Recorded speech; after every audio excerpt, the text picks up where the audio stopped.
The December wind carved through my threadbare coat as I pushed through the brass doors of Il Diamante, trading the brutal cold of Milan's financial district for the suffocating warmth of old money and older secrets.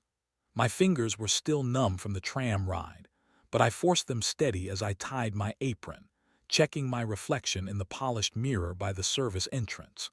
Dark circles under darker eyes. 23 years old and already fatting into the furniture. Table 12 needs water, Francesca hissed as she swept past with a tray of champagne flutes. And the VIP section just filled.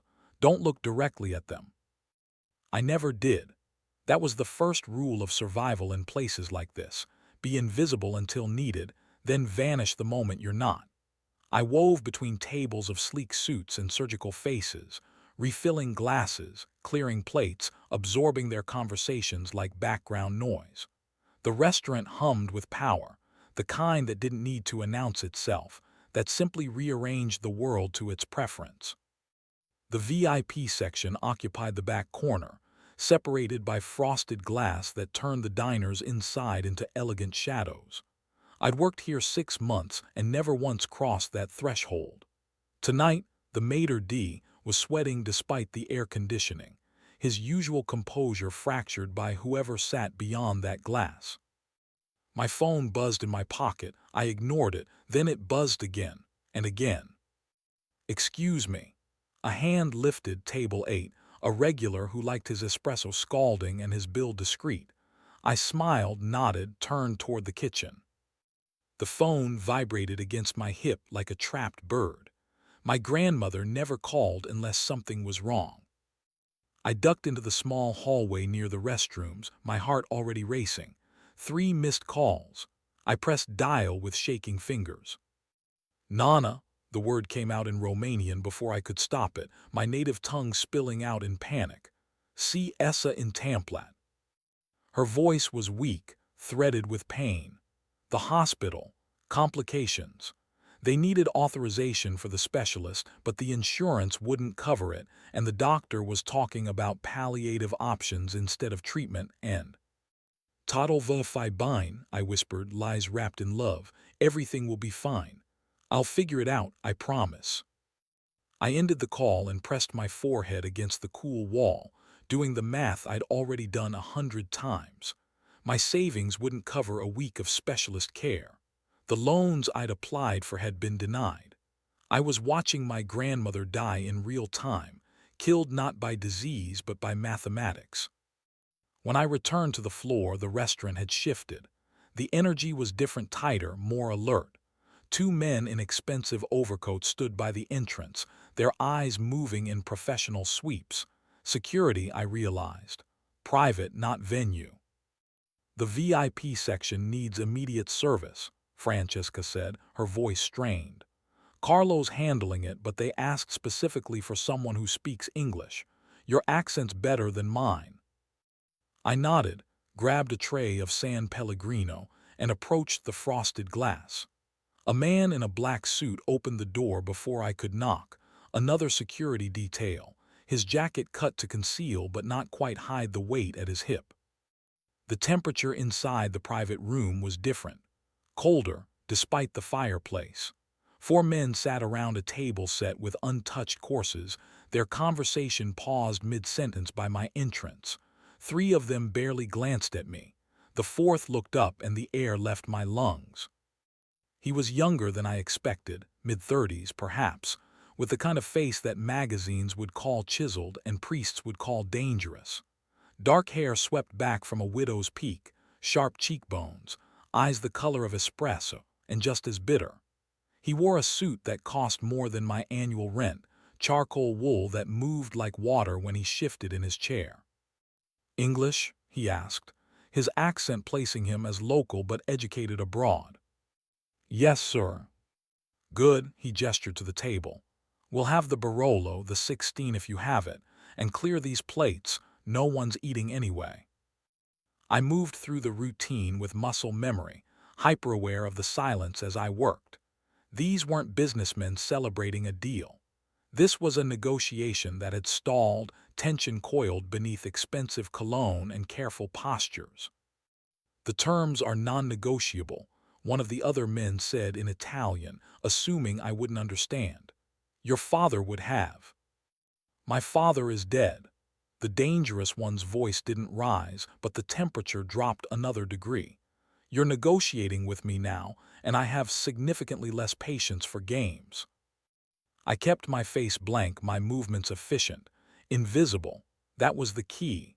Just another piece of furniture in a room full of power. My phone buzzed again. I froze, the sound impossibly loud in the sudden silence. All four men turned toward me, and I felt my invisibility shatter like the wine glass I nearly dropped. I'm so sorry, I managed, setting down the tray with hands that wanted to shake. I'll turn it off. Answer it, the dangerous one said. I blinked, sir. Your phone, answer it. Not a suggestion. His eyes held mine and I saw something flicker there, curiosity maybe or calculation. It's clearly urgent. My mouth went dry. It's not appropriate. I'm making it appropriate, answer. My hand moved before my brain caught up, pulling the phone from my pocket. Nana's number lit the screen. I accepted the call, stepping toward the corner as if distance could create privacy. Nana, I'm working, I can't. T-Rog Ubito, please, my love. Her voice was barely a whisper. They're moving me. They say without the specialist, they need the bed for someone who.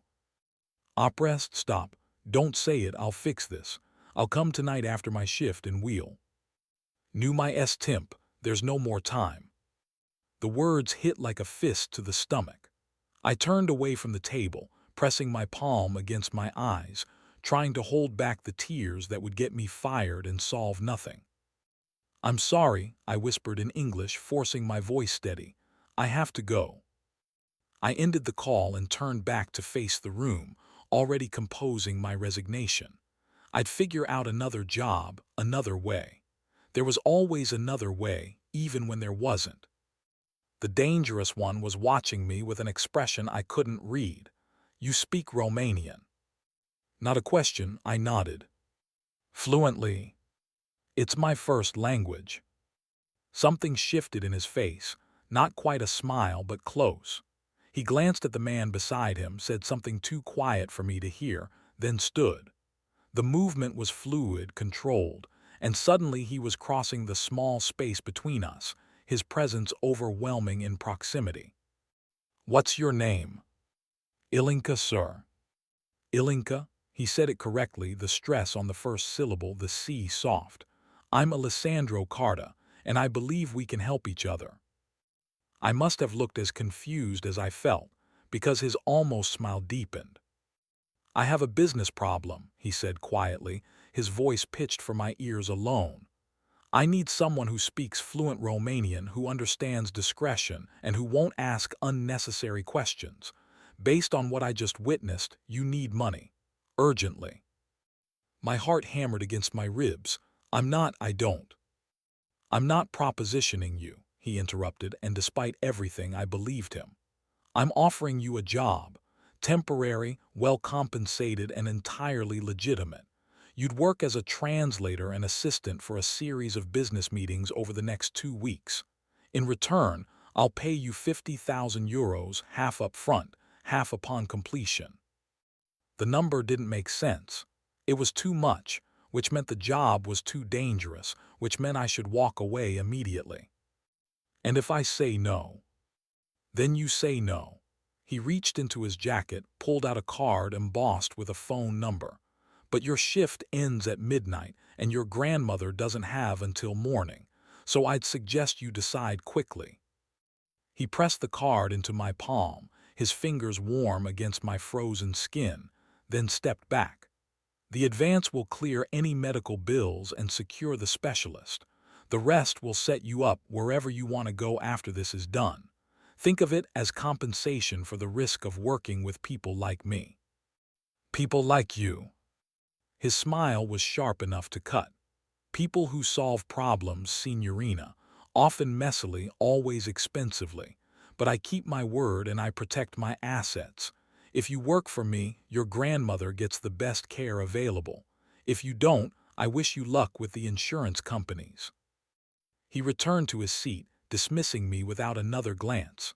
I stood there, card burning in my hand, while my phone screen glowed with missed calls I couldn't afford to return. The choice wasn't really a choice at all. I cleared my throat. Where do I start? Alessandro didn't look up from his wine. "Tomorrow, 8 a.m. The address is on the card. Bring your passport and anything you need for 2 weeks away. My assistant will handle the medical transfer tonight. Give his name at the hospital. They'll know what to do."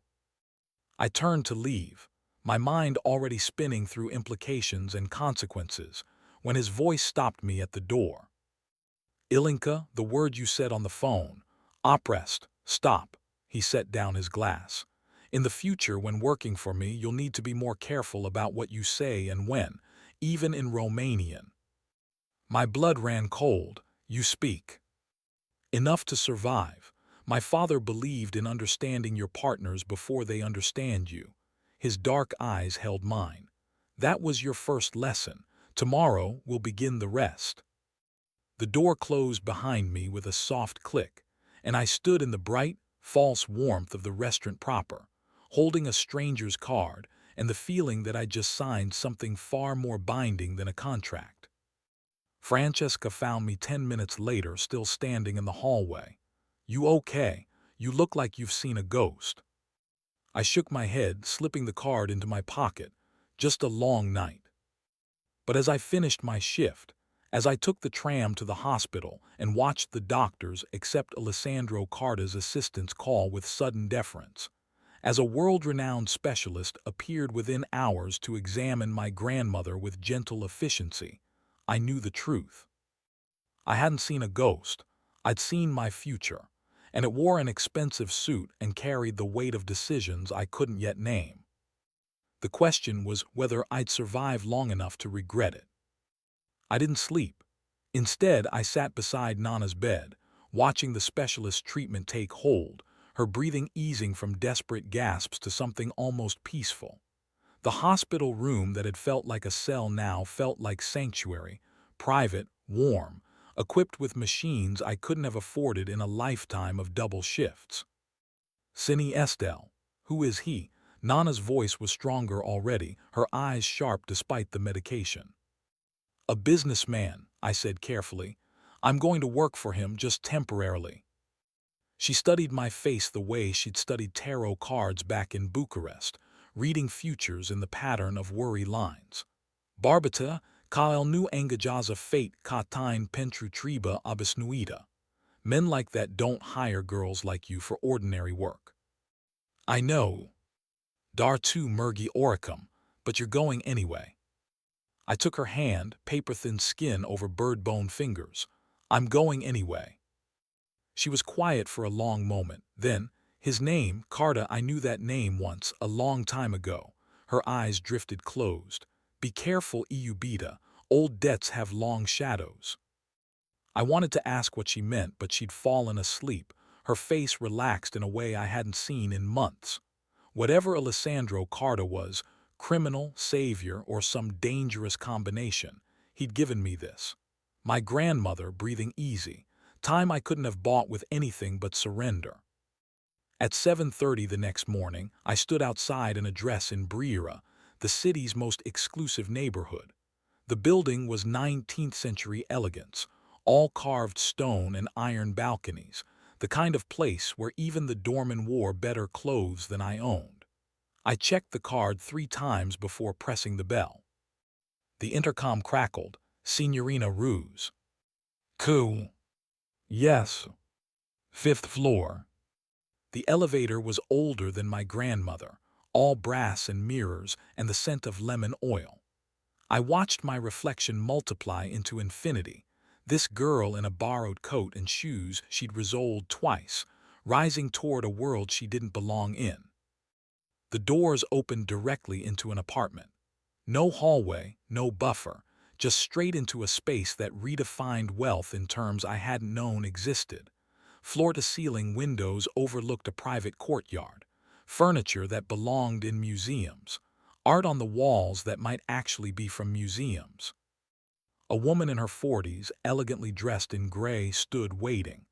"I'm Sophia, Mr. Carter's executive assistant. He's finishing a call. Coffee." "Thank you."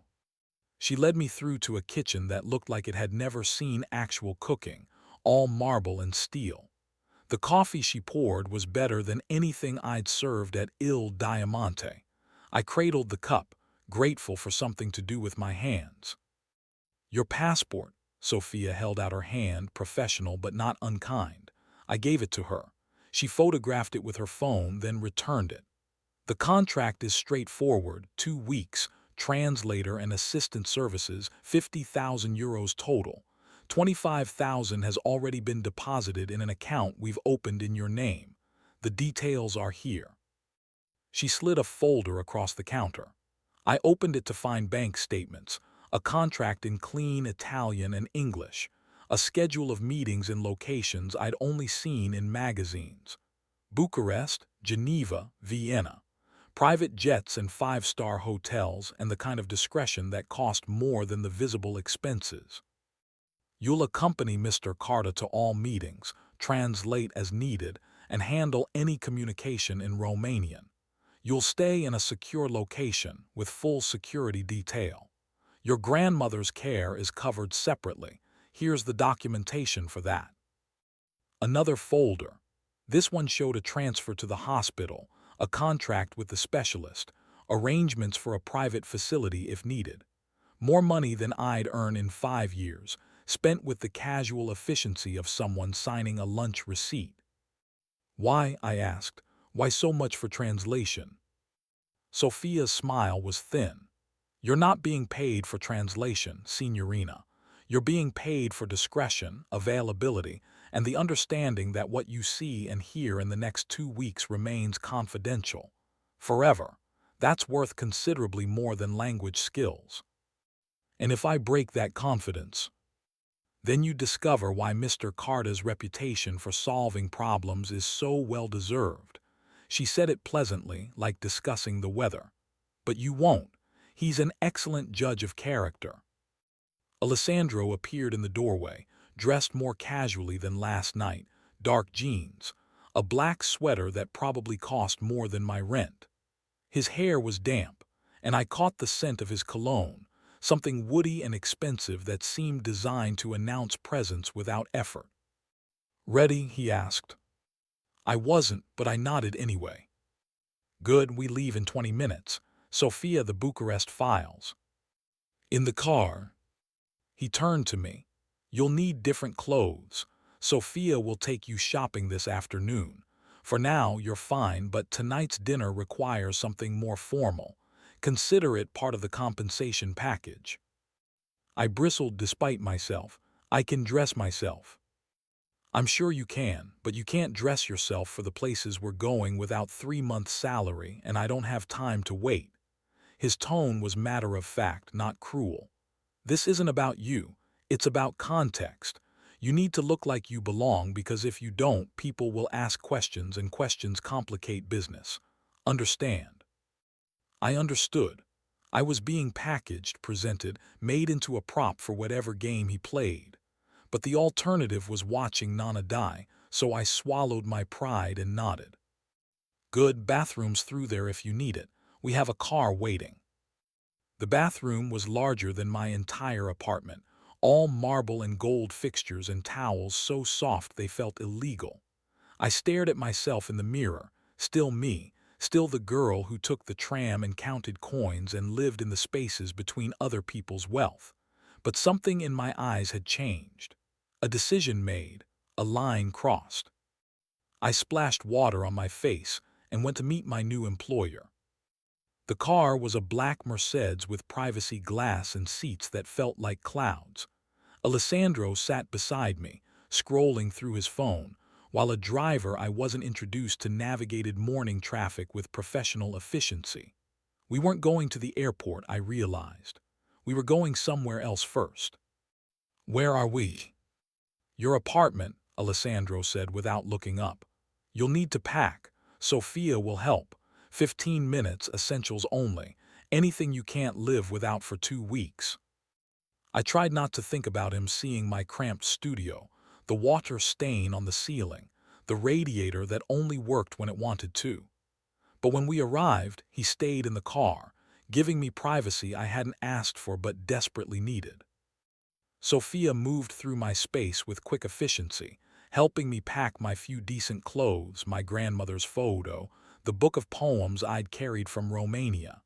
She didn't comment on the poverty, didn't even seem to notice it. To her, this was just another task in a long list. "You'll want your laptop if you have one," she said, "and a phone charger. Mr. Carta prefers people to be reachable." I grabbed my ancient laptop, its case held together with tape. Sophia took it without judgment, adding it to a leather bag that cost more than the computer inside. 15 minutes later, we were back in the car, my entire portable life reduced to a single bag. Alessandro glanced at me briefly. "All set." "Yes." "Then let's go. We have a meeting in Bucharest tonight, and I prefer to arrive early." The private terminal at Linate Airport was another world entirely. No lines, no security theater, just a quiet lounge where attendants brought coffee and pastries while we waited for the flight to be ready. I'd never been on a plane before. The thought made my stomach tight with nerves I refused to show. Alessandro noticed anyway, first time flying. I hesitated, then nodded. "It's smoother than you'd think, and quieter. We'll be there in 2 hours." He pulled out a folder, the one Sophia had mentioned. "These are the people we're meeting tonight. Romanian businessmen, legitimate on paper, less so in practice. They're looking to establish transport routes through Italy. I'm looking to understand whether they're reliable partners or future liabilities." He spread photographs across the table between us, men in expensive suits, their faces hard despite the polish. "You'll translate the conversation, but more importantly, you'll listen for subtext, what they don't say, how they react when certain topics come up. Can you do that?" "I think so." "Think isn't good enough. Either you can or you can't." I met his eyes. "I can." "Good." He closed the folder. "Ground rules. First, you don't leave my site without permission. Second, you don't share information with anyone, not friends, not family, not the priest in confession. Third, if something feels wrong, you tell me immediately. Don't analyze it, don't worry about being paranoid. Just tell me. Understood?" "Understood." "And fourth," his expression softened slightly, "you can still walk away, right now before we board. I'll pay for your grandmother's care regardless, consider it a gift. You don't owe me anything, Ilinka. This only works if you choose it." It was the kindest thing anyone had offered me in years. A genuine exit, no strings. Which made it infinitely more dangerous, because it meant he understood exactly how to make me stay. "I'm choosing it," I said. He studied me for a moment longer, then nodded. "Then welcome to the interesting part of your life. Try not to die during it." The jet was smaller than I'd imagined, cream leather and polished wood, maybe 8 seats total. Alessandro took one by the window, gesturing me toward the seat across from him. A flight attendant offered champagne. I took water instead, not trusting myself with alcohol and altitude and nerves. We took off into a sky gone pale with morning, Milan shrinking below us into a geometry of streets and ambition. I watched it disappear, wondering if I'd recognize myself when I returned. Alessandro worked through the flight, reading documents, making calls in Italian too quick for me to follow. I pretended to sleep, listening to his voice, trying to map the patterns of power and preference. He was controlled, precise, never raising his voice even when the conversation sounded heated. That scared me more than yelling would have. This was a man who'd learned to turn violence into patience, who understood that fear worked better when it was implied. "We're landing," he said, and I realized I'd actually dozed off, my head against the window. "There's a car meeting us. We'll go straight to the hotel. You'll have time to prepare for dinner. Sophia sent your new wardrobe ahead. It'll be in your room." "My room." "We have adjoining suites. You'll have privacy, but I need to be able to reach you quickly if necessary." He saw my expression and added, "Separate entrances, separate keys, lockable door between. I'm not a monster, Ilinka, just cautious." Bucharest hit me like a memory I tried to forget. The language wrapped around me the moment we left the airport, familiar and foreign at once. I'd left here at 19, chasing promises of better work, better life, better anything. Now I was back in a private car with tinted windows, seeing my former home through the glass that separated me from it. The hotel was the Athene Palace, all Belle Epoque grandeur and the kind of luxury that made Il Diamante look modest. Our suites occupied the top floor, with views over the old city that made my chest ache with complicated nostalgia. True to his word, there was a wardrobe waiting, designer dresses, tailored pieces, shoes that actually fit, all in shades that somehow suited me perfectly, elegant without making me look like I was playing dress-up. Sophia had done her research. I chose a midnight blue dress for dinner, simple but striking, and stood before the mirror trying to recognize this version of myself. The girl from the tram was gone. In her place stood someone who might actually belong in Alessandro Carta's world, at least on the surface. A knock on the connecting door made me jump. "Ilinka, ready." I opened it to find him in a dark suit, perfectly tailored, his presence filling the doorway. His eyes traveled over me once, quick assessment, then met mine. "You look beautiful," he said simply. "Shall we?" The restaurant was an institution, Karu, Kubera, all neo-Gothic drama and stained glass, and the weight of a century's worth of deals made over wine. Alessandro had reserved a private room, naturally. The men we were meeting were already there when we arrived. 3 Romanians in suits that didn't quite fit the way Alessandro's did, trying too hard to look comfortable. I translated through dinner, keeping my voice neutral while the conversation danced around intentions. The Romanians wanted protection for their shipments moving through Italian ports. Alessandro wanted to know what they were shipping and why they needed protection in the first place. "We're respectable businessmen," the oldest one said in Romanian, his smile oily. "But you understand how certain unions can be difficult." I translated. Alessandro's expression didn't change. "What else moves with your legitimate goods?" The question hung in the air. I watched the Romanians exchange glances, recalculating. "Nothing that would concern you," another said carefully. "Everything concerns me," Alessandro replied through my translation. "I don't do business with surprises. Either tell me what I need to know or find someone else to smooth your way through Genoa." The negotiation shifted after that, details emerging like fish from murky water. Cigarettes, mostly. Some pharmaceuticals. Nothing that would catch serious attention, but enough to require someone to look the other way at the right moments. Alessandro listened, asked precise questions, never committed to anything. By the time dessert arrived, I understood what I was witnessing. Not a deal, but an audition. They were trying to impress him. He was deciding if they were worth the risk. As we left, the oldest Romanian caught my arm. "You speak beautifully," he said in our language. "Like someone from Brasov. My mother's family was from there." "Bucharest," I said politely. "Ah, but you've been away. I can hear it, the way the city's left your accent," he smiled. "Be careful, dear. Men like Carta collect things. Make sure you're not one of them." Alessandro's hand settled on the small of my back, gentle but possessive. "Is there a problem?" "No problem," the Romanian said in accented Italian. "Just a friendly warning among countrymen." In the car afterward, Alessandro was quiet. I waited, watching the city lights blur past. "What did he say to you?" he asked finally, in Romanian at the end. I could have lied, should have maybe, but something in his tone made me tell the truth. "He said you collect things, that I should be careful not to become one of them." Alessandro's laugh was brief, sharp. "Smart man, did you believe him?" "I don't know yet." He turned to look at me, his face half-shadow in the passing lights. Good answer. Always stay uncertain around people like me. It'll keep you alive. Back at the hotel, he walked me to my door.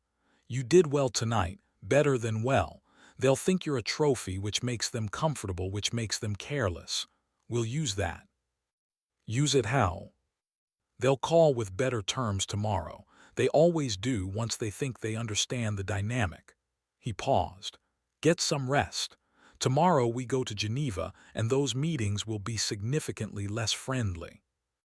Alessandro, I stopped him as he turned toward his own door. What he said about collecting things, is he right? His smile was impossible to read. Everyone collects something, Ilinka. The question is whether they treat their collection with care or carelessness. I've invested considerably in you already. I don't let my investments break. He disappeared into his suite before I could respond, leaving me standing in the hallway with a truth that felt more like a warning. That night, I dreamed of cold warehouses and warm hands, of doors opening onto rooms I couldn't see, of my grandmother's voice saying old debts have long shadows, while Alessandro Carta stood in the darkness, wearing danger like a second skin. When I woke, sunlight streamed through unfamiliar windows and my phone showed a text from Sophia. Car leaves in 90 minutes. Geneva wardrobe already packed. Check your account. First installment cleared. I checked. 25,000 euros real and waiting. Blood money maybe. Freedom money certainly. I got dressed in someone else's clothes and prepared to become someone else's asset, because the alternative was a truth I'd learned young. Survival isn't pretty, but it beats the alternative. And Alessandro Carta, whatever else he was, had made survival possible. For now, that was enough. Geneva wore its wealth like armor, pristine, cold, and absolute.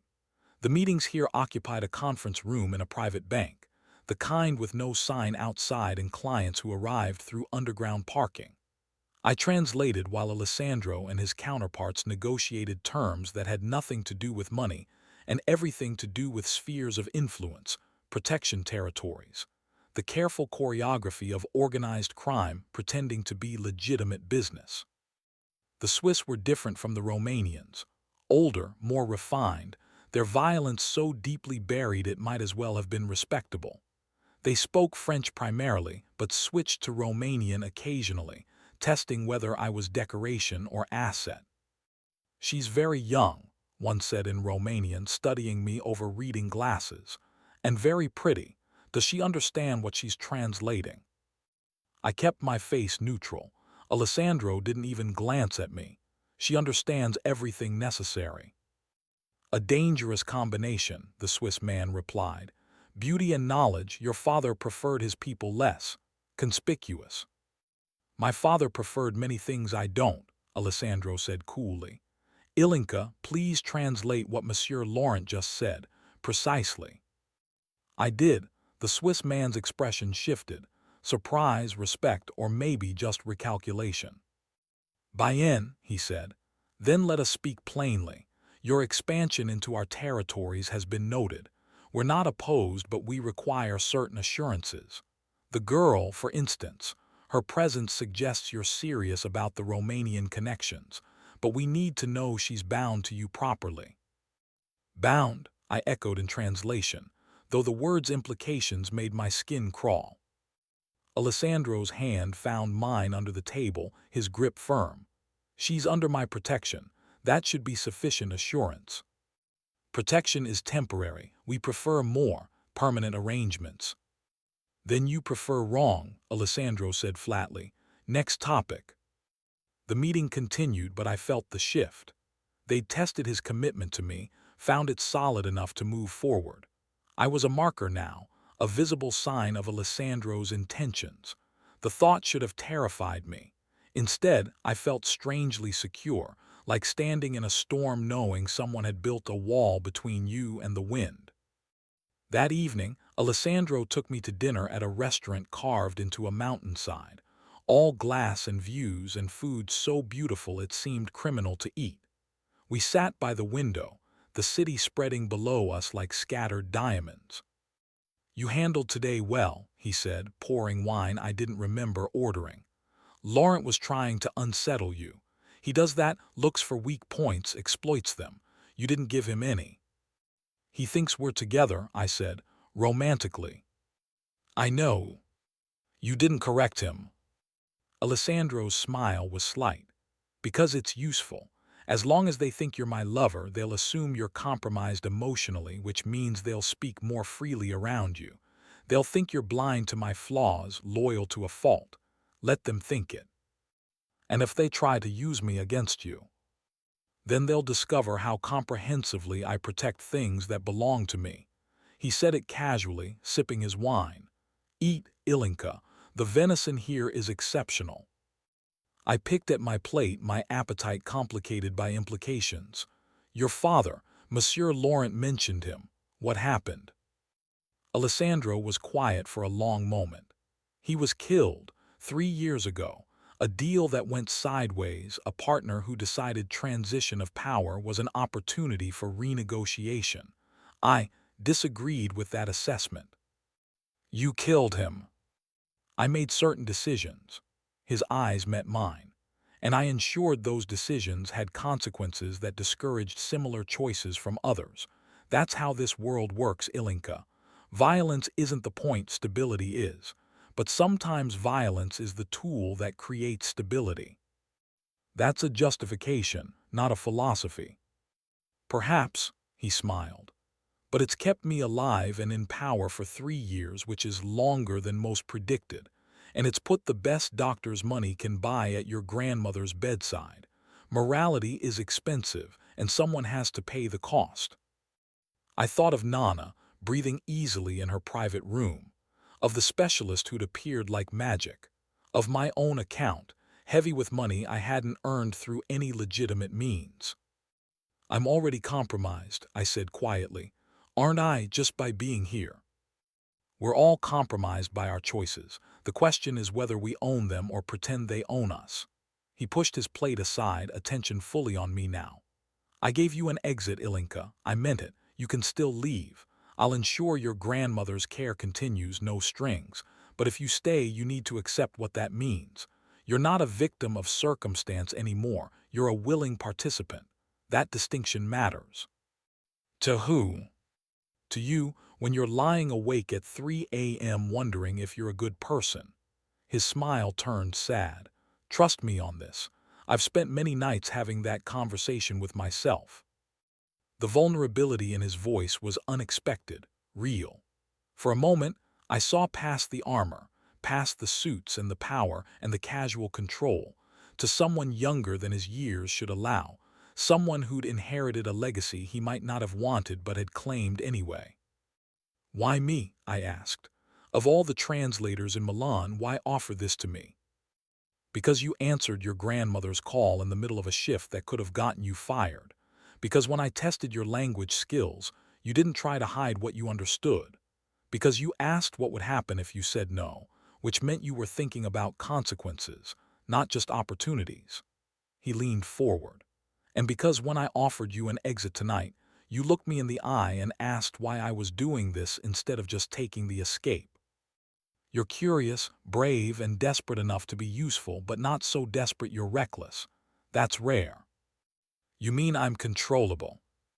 "I mean you're reliable." He signaled for the check. "There's a difference. Controllable implies force.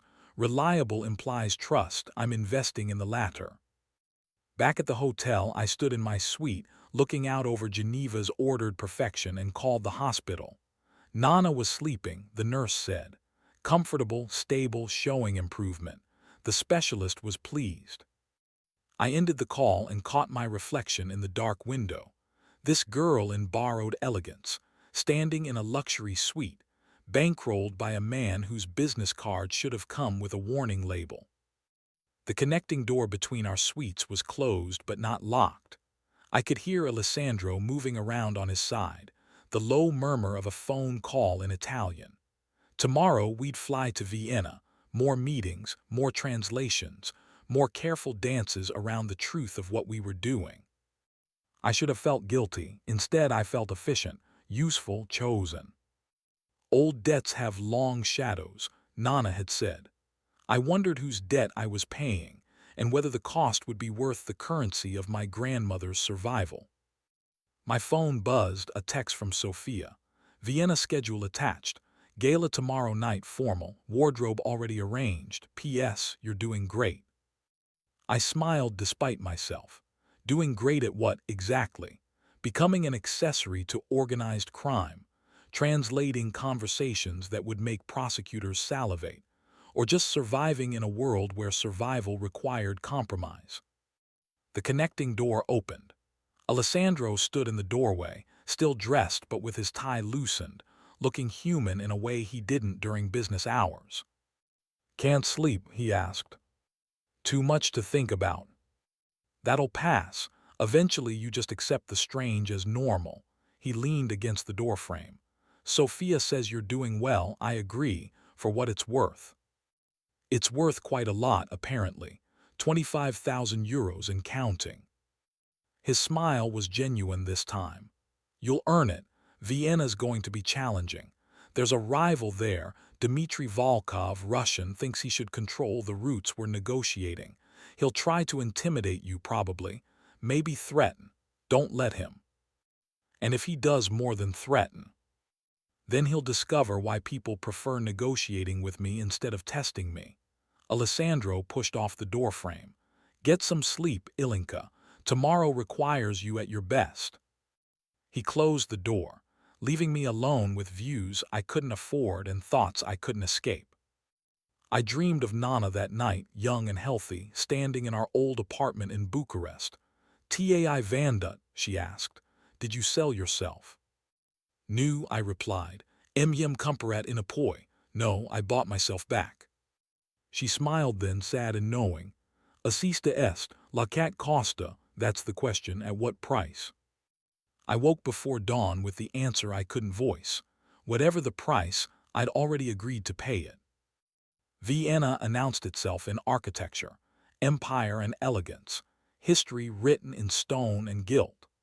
The gala was at the Kunsthistorisches Museum, a fundraiser for arts preservation that served as neutral ground for people who needed to be seen making legitimate contributions while conducting very illegitimate business on the periphery. My dress was spectacular, deep emerald silk that Sophia had somehow known would complement my coloring perfectly.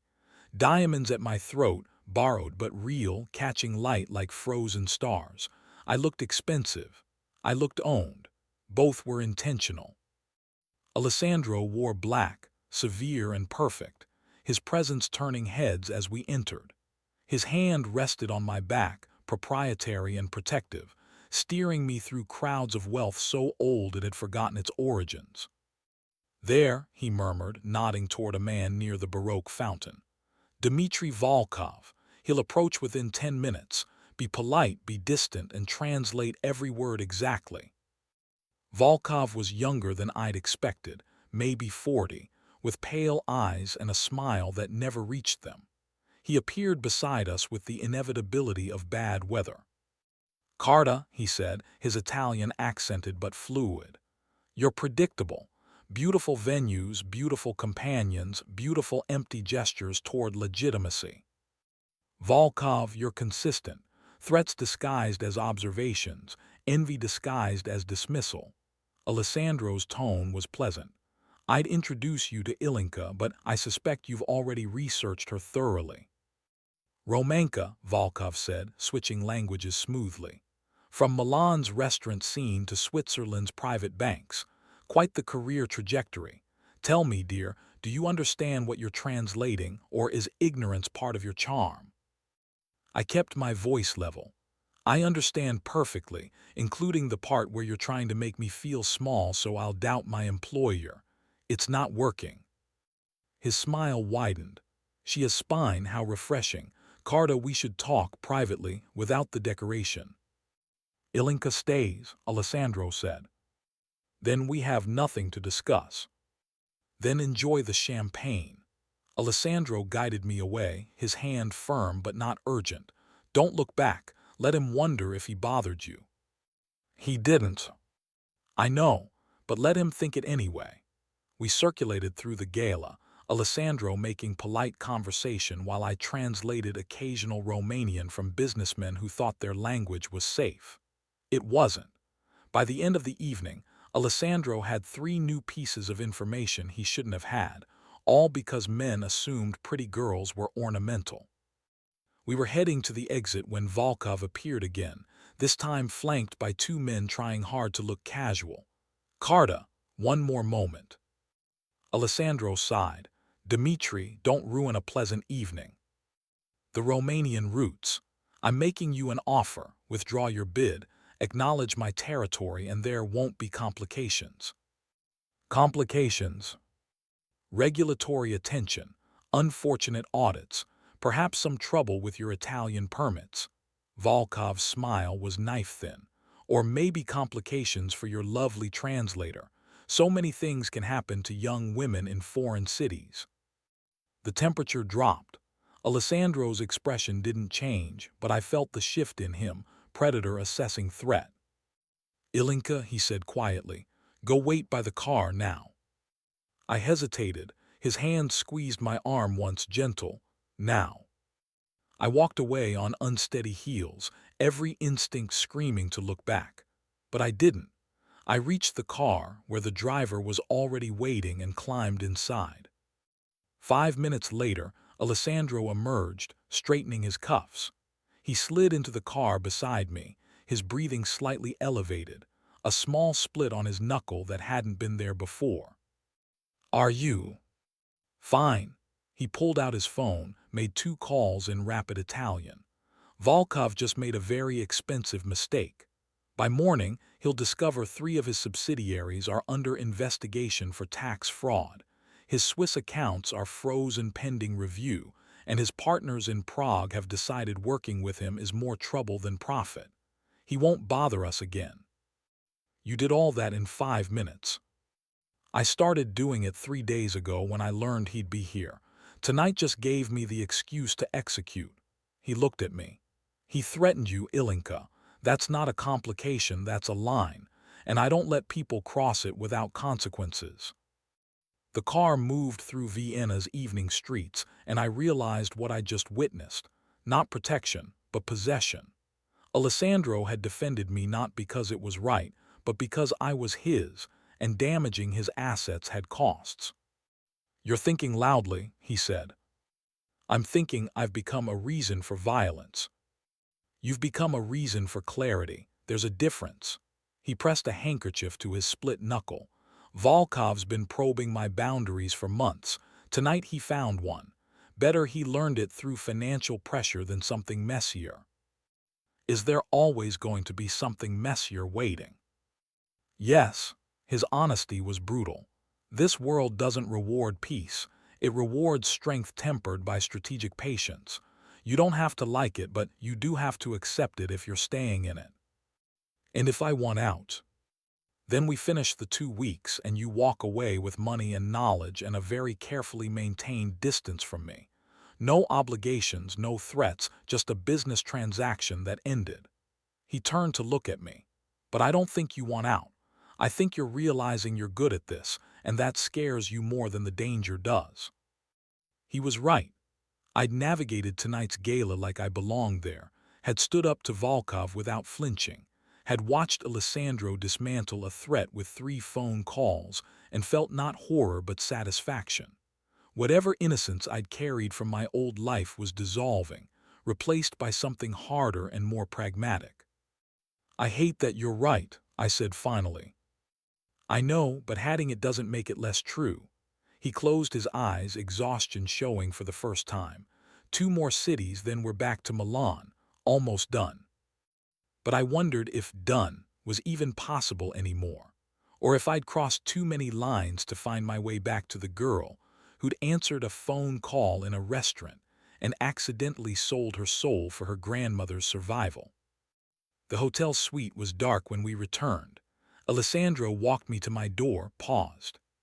For what it's worth, he said quietly, I'm sorry you have to be part of this. You deserved a different option. But there wasn't one. No, there rarely is. He stepped back. Good night, Ilinka. I watched him disappear into his suite, then locked my door and stood in the darkness, still wearing someone else's diamonds, still playing someone else's role. My phone buzzed, Nana's night nurse. She's asking for you, not urgent but soon if you can.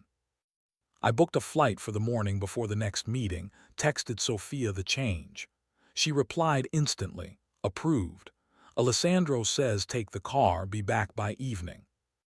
Which meant he'd anticipated this, had already built space for my grandmother into his calculations.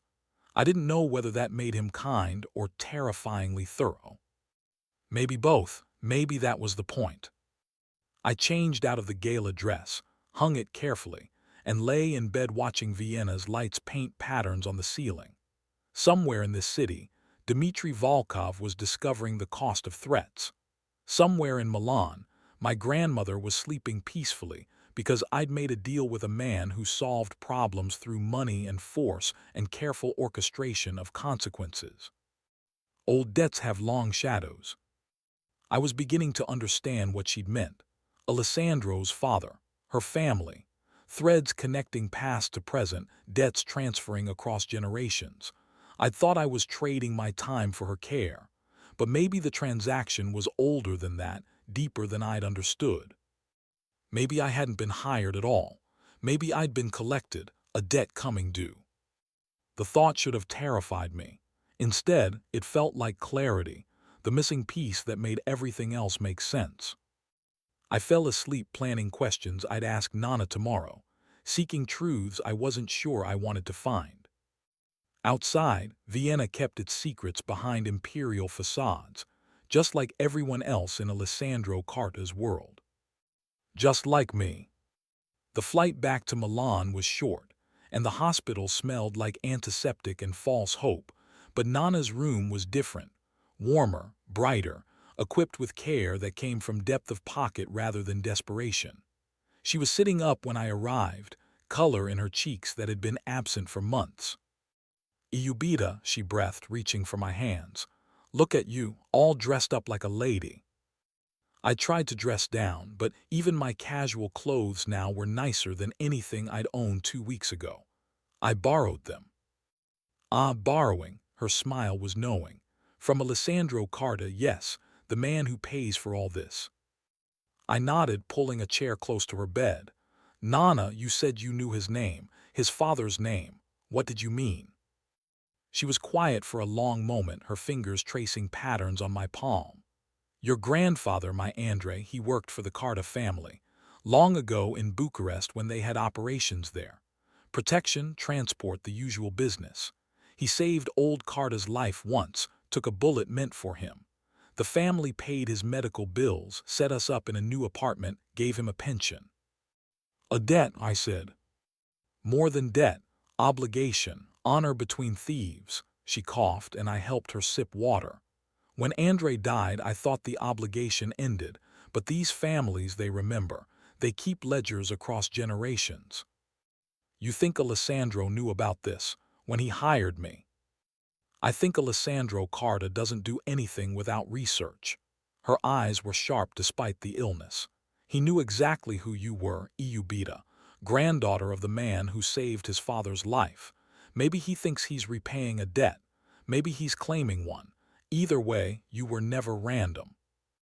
The truth settled over me like snow, cold, blanketing, inevitable. I hadn't been chosen for my language skills or my discretion. I'd been chosen because my family's history intersected with his, because some obligation from decades past had followed me through time and circumstance until it caught me in a restaurant when I was desperate enough to say yes. I was angry at first, Nana continued, when I realized, but then I saw the care, the doctors, the expense, and I thought maybe this is how debts should be paid, not with blood but with salvation. He didn't have to save you to honor his father's obligation, but he did. That means something.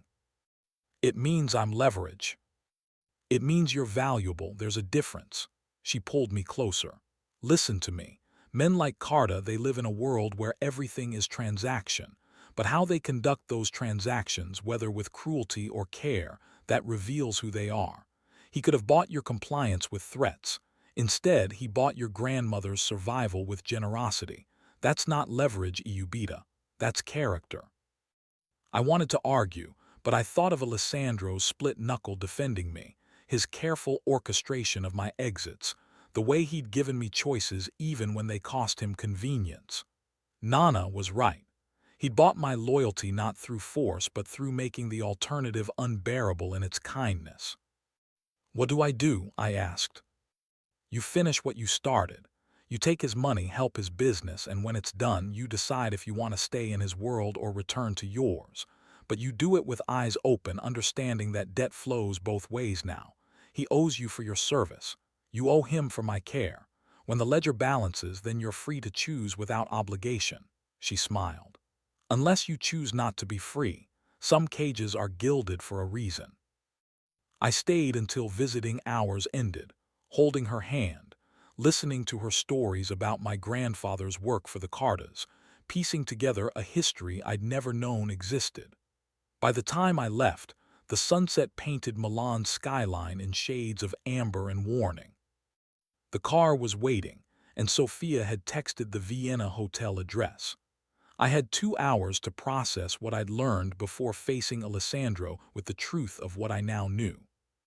He was waiting in the hotel lobby, reading a newspaper, looking for all the world like a legitimate businessman on a legitimate trip. He stood when he saw me. "How is she?" "Better because of you," I hesitated. "Can we talk privately?" We went to his suite, larger and more opulent than mine. He poured himself whiskey, offered me wine I declined, then settled into a chair and waited. "You knew," I said, "about my grandfather and your father. You knew before you offered me the job." He didn't deny it. "Yes." "Why didn't you tell me?" "Because you needed to believe you were being hired for your skills, not your bloodline. If I'd told you about the old debt, you would have felt obligated, maybe resentful. This way, you chose freely, or as freely as desperation allows." "That's manipulation." "Yes," he sipped his whiskey, "but it's manipulation toward your benefit, not exploitation of it. Your grandmother gets the best care available. You get financial security and protection. I get a reliable translator and a connection that honors my father's memory. Everyone profits. That's how I prefer my manipulations, mutual benefit disguised as opportunity." I should have been angry. Instead, I felt oddly relieved. "So what now? We finished the 2 weeks, the debt is paid, and we're done." "If that's what you want." He set down his glass. "But I'm hoping you'll consider staying, not as obligation but as choice. You're good at this, Ilinka. You understand the game faster than people who have played it for years. And he paused, choosing words carefully. "I work better with you around. You make me think about consequences, about the humans behind the transactions. That's valuable." "You want a conscience for hire." "I want a partner who keeps me honest in a dishonest world." He stood, crossed to the window. "The remaining meetings are in Prague and then back to Milan. After that, you're free of obligation. But I'd like to offer you a permanent position, my personal assistant, translator, advisor. Full salary, proper contract, legitimate on paper. You'd be out of the restaurant, able to care for your grandmother, and yes, you'd still be part of my world. But you'd be part of it as a colleague, not a debt repayment." "And if I say no?" "Then you say no, and we part as people who helped each other through a difficult time. I'd appreciate if you remain discreet about what you've seen, but I'm not going to threaten you into silence. Your grandfather saved my father's life. That buys you considerable latitude." The offer hung between us, tempting and terrifying. A permanent place in Alessandro Carta's world meant security, meant relevance, meant never being invisible again. But it also meant accepting the moral compromises, the dangerous proximity to violence, the knowledge that my comfort came from others' calculated discomfort. "I need time to think," I said. "You have until we return to Milan." He checked his watch. "We leave for Prague in 6 hours. I suggest rest." I returned to my suite but didn't sleep. Instead, I sat by the window, watching Vienna's lights, thinking about grandfathers and fathers and debts that cascaded through time like falling dominoes. Nana had said I should finish what I started with eyes open. But what if my eyes were open and I still couldn't see clearly? What if Alessandro Carta was both savior and captor, both the solution and the problem, and separating the two was impossible? My phone buzzed, a text from him. For what it's worth, I hope you stay. Not because I need you, but because I think you need this. Purpose, significance, the feeling that you matter. I can give you that. Few others can. I stared at the message, adding how well he understood me, how accurately he'd identified the hunger I hadn't known I carried. I'd spent years being invisible, irrelevant, easily replaced. Alessandro offered the opposite, to be seen, valued, essential. The price was complicity in a world I'd been raised to fear and avoid. But maybe Nana was right. Maybe cages could be gilded for a reason.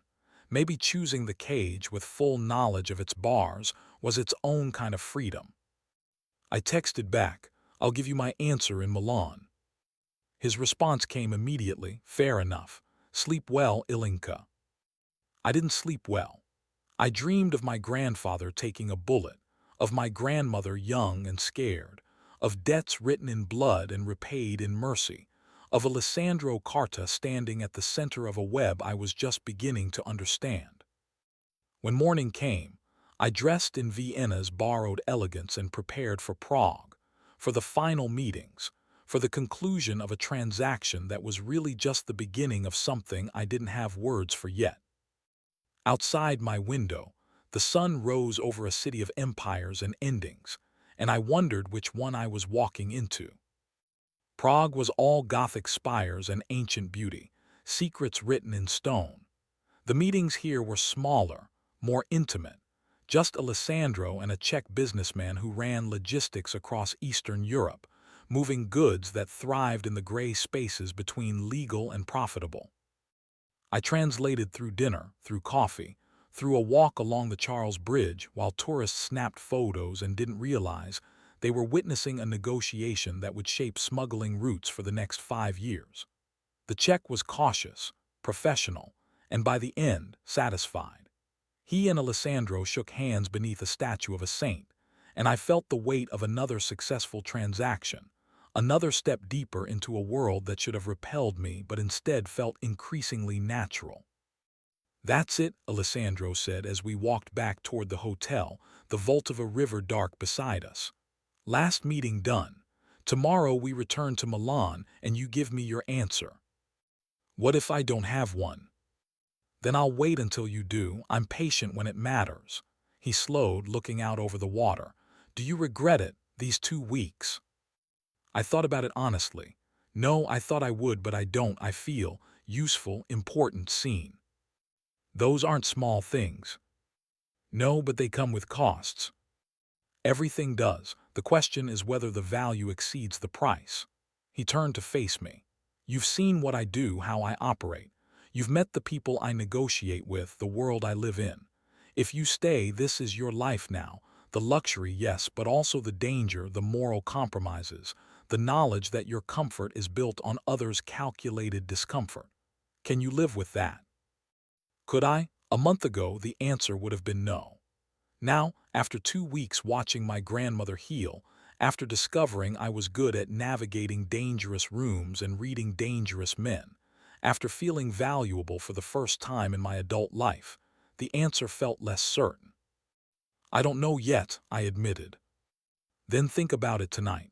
Tomorrow, whatever you decide, I'll respect it." He smiled slightly. "Though I reserve the right to be disappointed if you choose to leave." That night I stood on my hotel balcony, looking out over Prague's illuminated beauty, and called Nana. The phone rang 4 times before she answered, her voice thick with sleep. "Iubita, what's wrong?" "Nothing, everything, I don't know." I gripped the railing.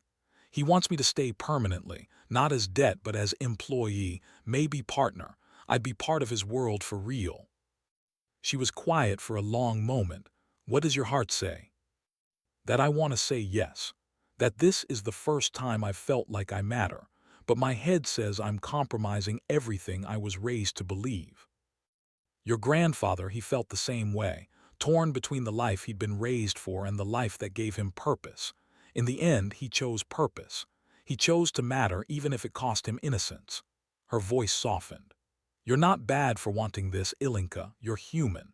And Alessandro Carta, for all his darkness, has shown you more care in 2 weeks than the legitimate world showed you in 2 years. That's not nothing.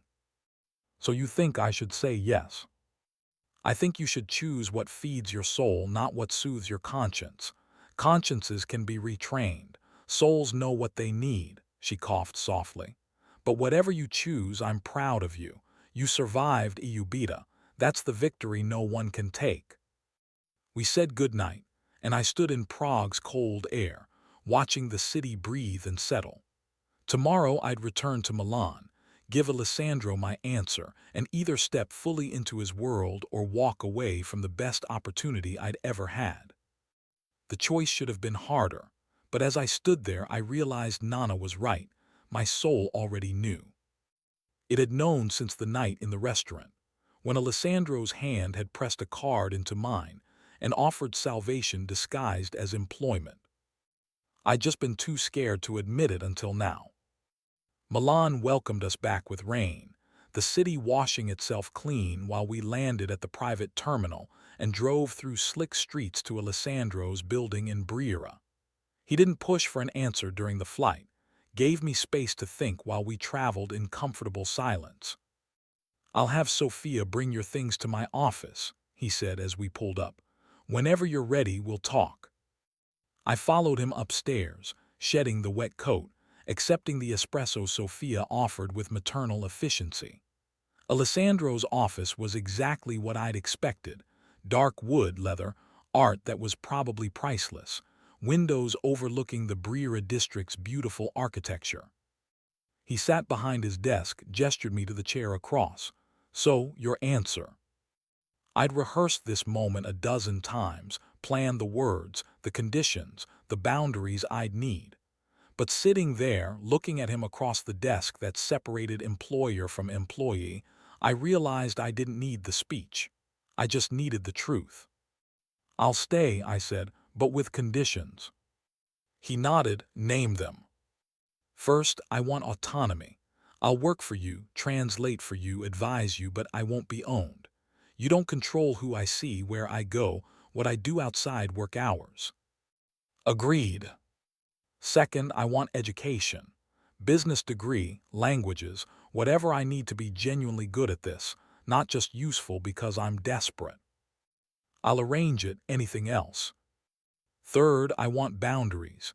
The illegal stuff, I'll translate it, I'll facilitate meetings, I'll keep secrets, but I won't participate in violence. I won't carry weapons, I won't be used to hurt people. If you need that, find someone else. Alessandro was quiet, studying me. Those are reasonable terms, I accept them all. Anything else? Respect, treat me like a colleague, not a rescued kitten. If you're going to value me honestly. I already do. He stood, came around the desk, offered his hand. Welcome to the team, Ilinka, officially this time. I shook his hand, feeling the warmth of his palm, the strength in his grip. So what now? Now Sophia gets you set up with proper papers, proper salary, proper everything. You'll start business courses next month at Biconi. I have connections there. And tonight, we celebrate. Properly this time. No business, no negotiations, just dinner between colleagues. He kept his word. That evening, he took me to a small restaurant in Navigli, unpretentious and perfect, where we ate carbonara and drank wine and talked about everything except work. I learned he'd studied economics in London, had wanted to be an architect before his father's death forced him into the family business. He learned I'd written poetry as a teenager, had dreamed of being a translator for the UN before reality had crushed those dreams into tram rides and double shifts. Maybe you'll still be a UN translator, he said over tiramisu. Just one with significantly more interesting experience to draw from. Somehow I don't think. Facilitated organized crime negotiations looks good on a UN resume. His laugh was genuine, warm. Fair point. But you'd be surprised what experience becomes valuable in unexpected ways. Walking back through Milan's rain-washed streets, I felt different, lighter, chosen, real. Alessandro walked beside me, his presence comfortable rather than overwhelming, and when we reached my apartment, which I'd kept, refusing to give up that last piece of independence, he paused at the door. "Thank you," he said quietly, "for staying, for trusting me despite every logical reason not to. Thank you for making it possible, for my grandmother for the opportunity, for treating me like I mattered. You do matter, you always did, I just made sure you knew it." He stepped back. "Get some rest. Monday, real work begins." I watched him disappear into the rain, then climbed the stairs to my cramped studio that suddenly felt less like poverty and more like home. Because it was mine, chosen freely, kept by choice rather than necessity. My phone showed texts from Nana, sleeping well, asking about my day. I replied with love and half-truths, not ready to explain that I'd officially entered Alessandro Carta's world for real. That night, I slept deeply for the first time in weeks, dreamless and peaceful, knowing I'd made a choice I couldn't unmake and wouldn't want to even if I could. The girl who'd answered a grandmother's call in a restaurant was gone. In her place stood someone new, someone who'd looked at the darkness and decided to walk into it with eyes open, bargaining for light along the way. Whatever came next, I'd chosen it, and that made all the difference. 6 months passed in a blur of classes, translations, negotiations, and the strange normalization of extraordinary circumstances. I moved through Alessandro's world with increasing confidence, learning to read the room, anticipate needs, navigate danger with the same ease I'd once navigated rush-hour trams. Nana's health stabilized under the specialist's care. She moved to a private facility with gardens and sunlight, where I visited twice a week, bringing stories I carefully edited of my new life. She knew, of course.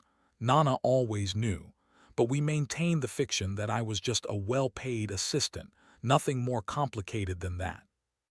Alessandro and I developed a rhythm, professional during business hours, occasionally friendly outside them, but always maintaining the careful distance between employer and employee. He never pushed for more, never leveraged his position, kept his promises about autonomy and respect. Until the night everything shifted. We were leaving a meeting in Como when the text came through, anonymous, direct, threatening.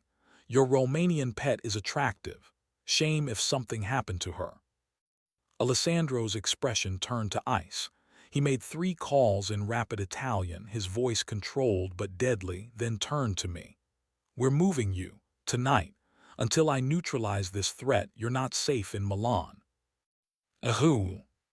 Volkov, the Russian from Vienna. He's decided revenge is more satisfying than peace. Alessandro was already typing on his phone. "There's a safe house in the Alps, isolated and secure. You'll stay there with protection until this is handled." "I'm not running." "You're not running, you're being strategic." His eyes met mine. "Please, Ilinka, let me protect you properly. This isn't a request." The safe house was a chalet outside Livigno, all stone and timber and impossible luxury nestled into mountainside. 2 security guards, a housekeeper and views that would have been breathtaking if I wasn't furious about being exiled. Alessandro arrived 3 days later looking exhausted. "It's handled. Volkov's operations have been interrupted. He won't bother you again." "What did you do?" "What was necessary." He collapsed into a chair by the fireplace. "He crossed a line, Ilinka. Threatening you wasn't just stupid, it was personal. I don't forgive personal attacks." I sat across from him, studying his face in the firelight. "Why does it matter so much? I'm just an employee." "You're not just anything." He looked at me then, really looked, and something in his expression cracked. "You're the reason I think about consequences now. The reason I hesitate before making decisions that used to be automatic. You make me want to be better than I am, and I don't know how to process that except to ensure nothing happens to you."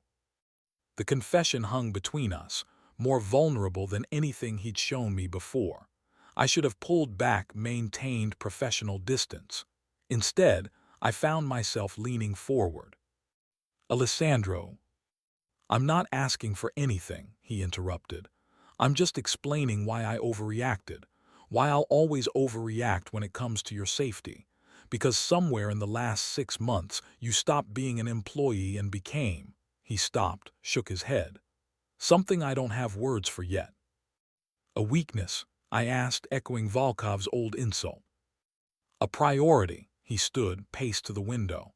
"This isn't how this was supposed to go. You were supposed to be temporary, a debt repaid, a transaction completed. Instead, you're—" "What?" He turned back to me. Everything I didn't know I needed until I had it. The distance between us dissolved. I crossed to him, stopping close enough to see the exhaustion in his eyes, the vulnerability he was trying so hard to hide. "I'm scared," I admitted. "Of this, of you, of what I feel when you look at me like that." "Good. Fear means you understand the stakes." His hand came up, tucking hair behind my ear, the gesture achingly gentle. "I can't promise you safety, Ilinka. I can't promise this will end well. But I can promise I'll do everything in my power to protect you, to value you, to treat what we're building with the care it deserves." And what are we building? Something neither of us planned. Something terrifying and necessary and completely inadvisable. His smile was slight.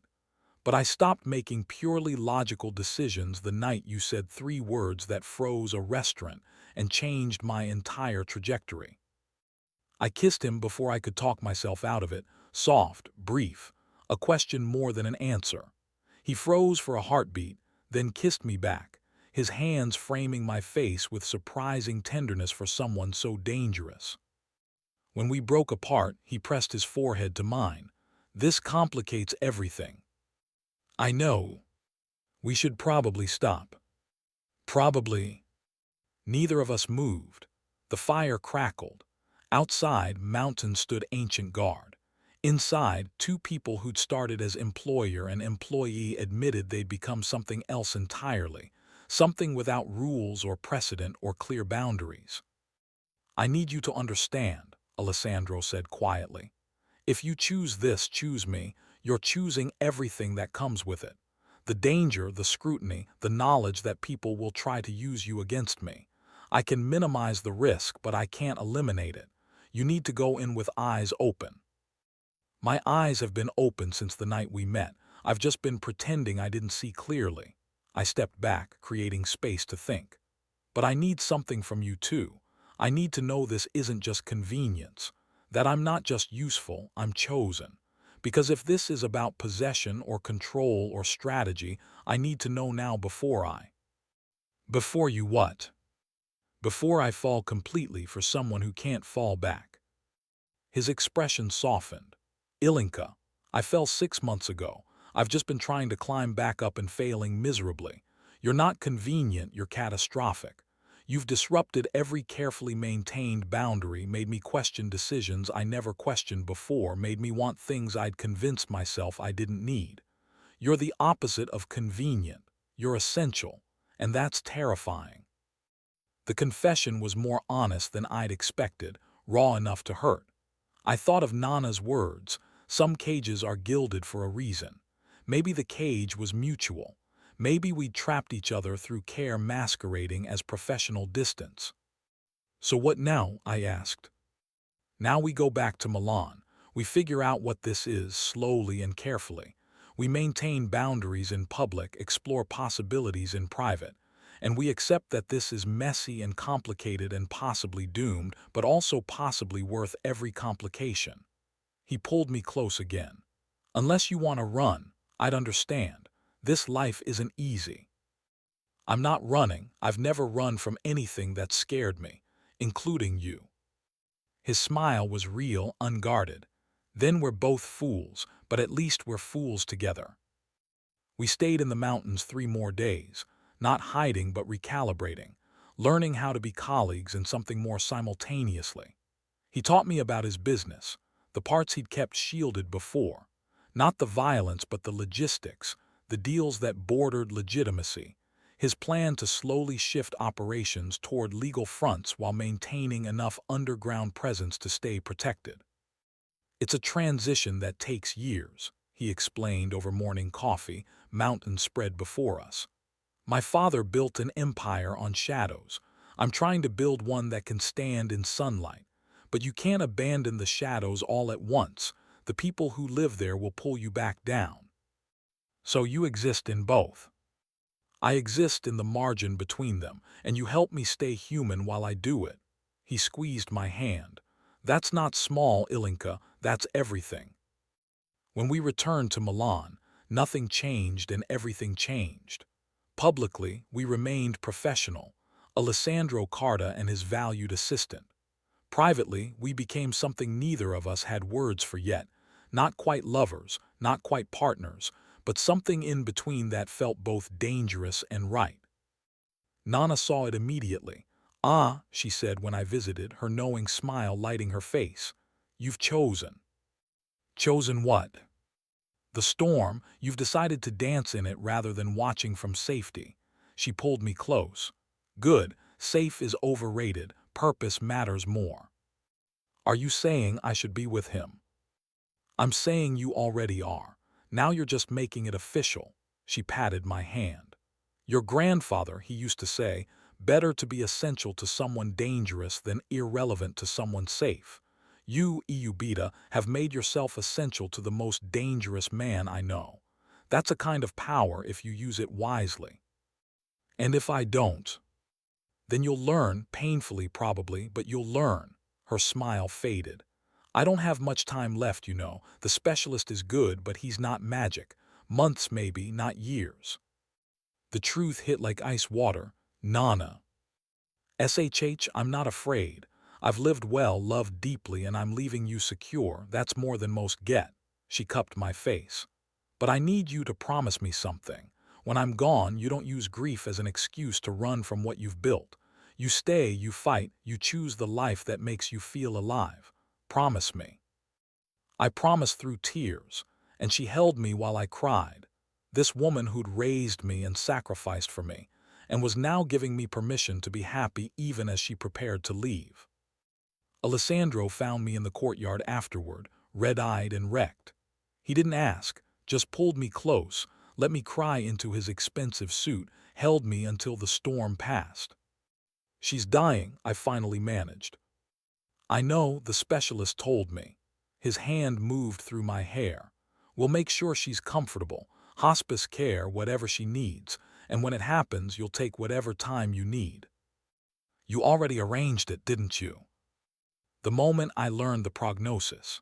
It's what partners do: anticipate needs, provide solutions, make the unbearable slightly more bearable. "Partners," I repeated. "In business and everything else, if you want." I pulled back to look at him. "I want, even though it's complicated and possibly doomed and definitely inadvisable, I want anyway." His kiss was gentle, grounding. "Then we'll figure it out, together, one impossible problem at a time." Nana passed 3 months later on a Saturday in early autumn, surrounded by sunlight and flowers and me holding her hand. She went peacefully, her last words in Romanian. "Fai fericita iubita, choose happiness." I chose it. Through grief, through memorial services attended by Alessandro's quiet protection, through the strange aftermath of losing the person who'd been my anchor. I chose the life Nana had given me permission to claim. A year after that freezing December night in Il Diamante, I stood in Alessandro's penthouse, our penthouse by then, watching Milan's lights paint patterns on the ceiling. He came up behind me, arms wrapping around my waist, chin on my shoulder. "What are you thinking?" he asked. "That I didn't expect this, any of this. Good surprises or bad ones?" "Both, all of it." I turned in his arms. I thought I was selling myself that night, trading dignity for survival, but I wasn't selling anything. I was buying myself back, reclaiming value I'd forgotten I had. And what's your life worth now? I thought about it honestly. Whatever I decide it is, because I'm the one choosing now, not circumstances or desperation or debt, just me making decisions with eyes open. And what are you deciding? That I love you, inconveniently, irrevocably, with full knowledge of who you are and what you do, and that I want to build something with you that balances the darkness with light, a life that honors the debt we inherited but isn't defined by it. His smile was soft, real. Those are good decisions. Also terrifying ones. The best things usually are. He pulled me closer. I love you too, Ilinka. I have since you stood in my office and demanded autonomy from a man who doesn't give it. You made me want to be worthy of you, and I've been chasing that worthiness ever since. We stood there, two people who'd started as transaction and become revolution, watching Milan breathe and settle into night. 2 years later, we married, small ceremony, Sophia and a handful of Alessandro's most trusted people. Nana's absence a presence I felt in every moment. He'd shifted his businesses almost entirely legitimate by then, using my influence, my questions, my insistence on better to guide the transition. We were building something new, not quite clean, not quite pure, but infinitely better than what came before. I finished my degree at Bocconi, joined Alessandro's company officially, started using my skills to help other desperate girls find better options than the ones I'd faced. It wasn't redemption, exactly, but it was purpose refined by experience, power used to create possibilities instead of just closing them. Sometimes, late at night, I'd remember that freezing December evening, the phone call, the desperation, the card pressed into my palm. I'd remember the girl I was, invisible and fatting, and marvel at the distance I'd traveled. Alessandro would find me on those nights, pull me close, remind me that I wasn't that girl anymore, that I'd been reborn through fire, through choice, through refusing to stay invisible when someone finally saw me. Do you regret it? He'd ask sometimes. All of it. Never, not for a second. Even knowing what it cost. Especially because of what it cost, because it means I chose it with full understanding. No one saved me, Alessandro. I saved myself. You just made sure I had the resources to do it. He'd smile then, that rare, genuine expression that he showed only to me. That's my girl. Still fierce, still choosing, still refusing to be anyone's victim. Outside, Milan would keep its secrets. Inside, we'd keep ours. The way we'd built love from leverage, partnership from desperation, family from the ashes of obligations neither of us asked for but both of us honored. It wasn't a fairy tale, but it was real, chosen ours. And in the end, that was enough. The cold had led me to warmth. Invisibility had led to significance. Desperation had led to purpose. All because one freezing night, I'd answered a phone call in a restaurant, spoken 3 words in Romanian, and accidentally invited a dangerous man to remake my entire world. Best mistake I ever made. Or maybe the only choice that was ever truly mine. Either way, I'd do it again. Every single time.